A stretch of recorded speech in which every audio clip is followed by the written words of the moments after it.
Yes, I've got it finally, the Reblochon cheese. This is a cheese is made with raw cow's milk, very hard to find outside of France, and today we are making a tartiflette recipe. I was meant to do that for ages. Now the tartiflette are simple sliced potatoes that you're gonna saute in a pan with onion and also bacon, of course. And when they are done, we're going to put them in a dish in layers and alternate the layers of potatoes, layers of Reblochon cheese, and finish with plenty of cheese on top. It's going to be stringy, it's going to be juicy, and it's going to be absolutely delicious. Let's get started. Now let's get started. So first off, let me remind you, I am not in my kitchen. It's a bit of a challenge. I don't have my knives or my pans or anything. So we'll see how we go. First recipe back in the kitchen. This is the most important. This is the Reblochon cheese. It's smelly, it's soft, and it's delicious. Very simple recipe actually. You need one Reblochon, but 500 grams, 200 grams of smoked bacon. I've got 2 medium-sized onions, 1 kilo of potatoes, and they're waxy potatoes. And here we're going to use a little bit of olive oil. That's all you need for a real tartiflette. So let's start. What we need to do first is to saute the onions with the bacon. I'm using an induction cooking plate, which I've never done before. So I'm going to put a bit of oil, and I'm going to wait until the oil is nice and warm, and then pouring my bacon. Well, now induction, totally new for me. It's on 6. I think it's good enough. I'm going to put the bacon in.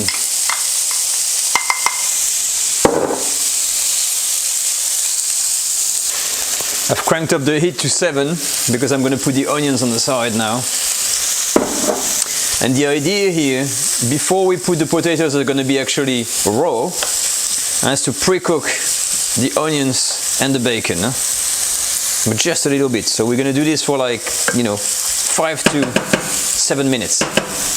I'm 1 or 2 minutes in, and my onions are nice and translucent, so I'm going to mix everything together now, because that's very important, is to have the flavors and that bacon and onion flavor really to be blended together, so it goes through the potatoes afterwards. Now it's going to be time to put the potatoes, so I kept them in cold water, but most important, when you take them out, put them on a clean towel like that, and you have to dry them. Now in terms of slice thickness, this is the thing which is like, I think, half a centimeter or something. I don't know if you can see on the camera here, but then not too thick, not too small, but most important, you really need to dry the potatoes before putting them in the onions. Now ready to put the potatoes in. So when you put the potatoes, you can start by adding a few like this, because these are raw. And keep in mind that raw potatoes, they take quite a bit of time to cook. So I'm adding them a little bit first, a little bit at a time. Make sure you've got everything mixed together, and then you're going to put another layer of potatoes. You know the drill. And kind of coat everything together. So you repeat this until you've got all your potatoes in the pan.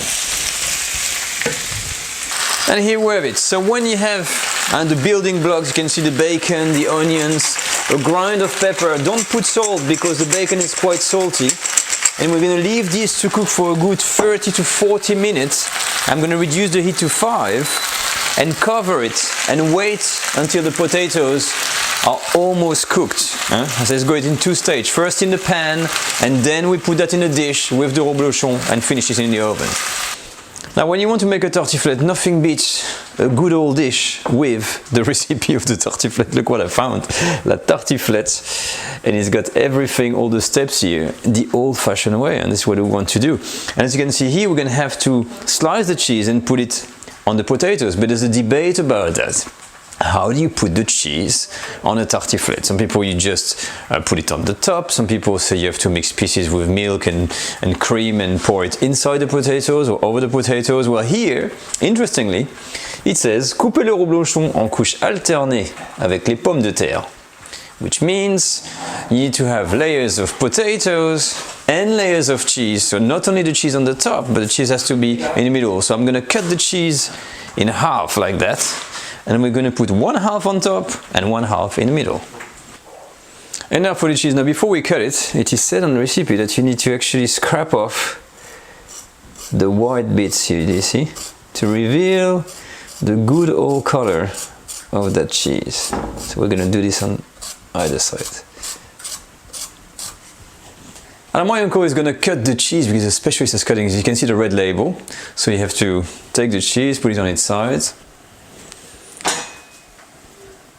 And with the knife, it can be a tricky bit. You need a very sharp knife. You can put a bit of water on the knife if it gets too sticky. You need to roll around and really get these two halves separated. There we have it. Look at this beautiful cheese.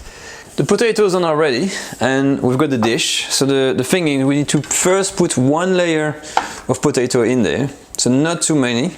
And you see they're nice and golden. There's a bit of brown in there. So I'm just going to put a little bit and make sure it's nice and flat before we add our first half of reblochon. Once the first layer is on, we're going to take half of the reblochon and you have to put the crust on the upper side like that. So the cheese is going to melt down into the potatoes. When you're done with that, we're going to bury that first half with more potatoes.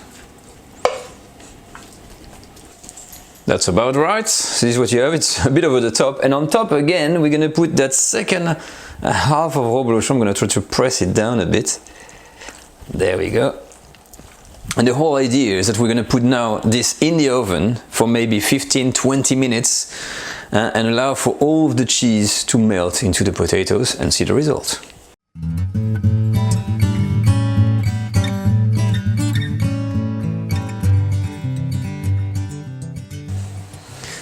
So it's out of the oven and we're just gonna get some assistance here to cut the crust. You see the cheese has melted and in the middle you've got the crust from the reblochon. But surprisingly all the potatoes are covered in cheese. Look at that, it starts to come out. Ooh. So we're just gonna cut this in 4 and serve that with a bit of salad. So I just wanted to give you a closer look. So look at that. You see how much cheese is in there? The potatoes are covered in cheese and this is why we had these 2 layers of cheese. Beautiful. Wow, now that's indulgent. Now it's served like this. Actually it doesn't look like much, but just a green salad. This is the crust of the cheese and the rest is under, all melted. It goes extremely well with the potatoes and the bacon. It's strong, but not too strong. Absolutely delicious. The first time I make that recipe, and it went pretty well, even not in my own kitchen. So that's it for the recipe, guys. If you want to do it, I'll put all the details in the video description. If you want to comment or have a question, don't hesitate, put it in the comment section. As for me, I'll see you very soon for another French recipe on the French Cooking Academy. Take care, bye bye.